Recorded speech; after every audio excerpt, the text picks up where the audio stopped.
Every single day we put our trust in a world of invisible structures. The bridges we cross, the tunnels we drive through, the buildings we work in, they are the silent backbone of our entire world. But as things get more and more complex, we have to ask a pretty serious question. How do we really know they're holding up? And yeah, that's a question that affects every single one of us. For the longest time, the answer was honestly pretty low tech. It was all about periodic manual inspections, which by its very nature is a reactive approach. It's basically waiting for problems to show up before we can even think about fixing them. But what if those structures could tell us they were in trouble before a crisis ever hits? Well, that is the revolutionary idea at the heart of this whole new way of looking at structural health. We are moving from a passive past to a truly predictive future. This really lays out the massive shift we're talking about. We are moving away from that reactive model, fixing things after they break, to a predictive one. So instead of just waiting around for the next scheduled checkup, this new approach gives us continuous, real-time data that's being analyzed by AI 24/7. So how does this whole thing work? Well, it starts right here with what is basically a digital nervous system for a bridge or a building.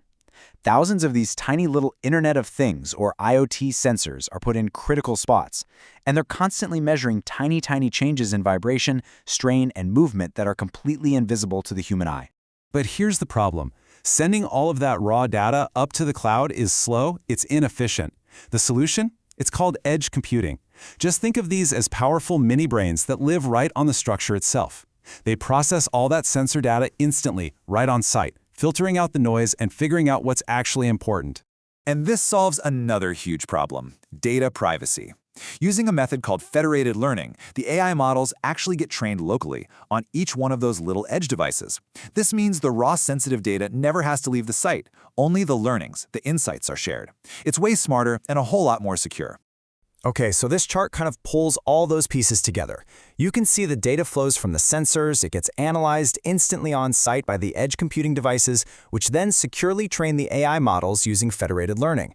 The critical thing here is that this all happens securely and in real time to feed the final piece of this puzzle, something called the digital twin. Now, to really get the impact of this, let's just talk numbers for a second. This was the average response time for the older, cloud-based systems to even detect and flag a problem: 30 seconds. And this is the average response time for the new AI Edge framework: 2 seconds. That is more than a 10 times improvement in speed. That's a difference that could be absolutely critical in an emergency. And it's not just fast, it is incredibly reliable. The research shows the system is hitting over 90% in all the key performance areas. 94% accuracy? That means it's correctly identifying issues almost every single time, which gives engineers that super high degree of confidence they absolutely need to make the right call. So all of this data comes together to create what's called a digital twin. And this is not just some static 3D model. Oh no, this is a living, breathing, dynamic virtual copy of the real-world structure, and it's constantly being fed by that stream of sensor data. It lets engineers see not just what's happening right now, but to predict what will happen down the road. This visualization here gives you a sense of what that looks like. Every single one of those little points represents a new piece of data from the real world, constantly updating and refining this virtual model. It turns it into an incredibly powerful tool for predicting the future health of that asset. But the real power here isn't just in watching a single bridge. As this quote suggests, the true mind-blowing value gets unlocked when we start connecting these digital twins together, when we scale this tech up from a single building to an entire system. See, when you create a network of digital twins, you're essentially creating a virtual city. And this lets you see what they call cascade effects, how a problem in one system can domino and affect another. So for example, a flood takes out a power station, which then knocks out the communication network. Seeing this system of systems is absolutely vital for making an entire city resilient. And hey, this isn't just some sci-fi concept for the future. This is a booming market today. In a place like Saudi Arabia, for instance, the 3D mapping and modeling market is projected to grow at over 16% every year. This technology is seeing massive, real-world investment right now.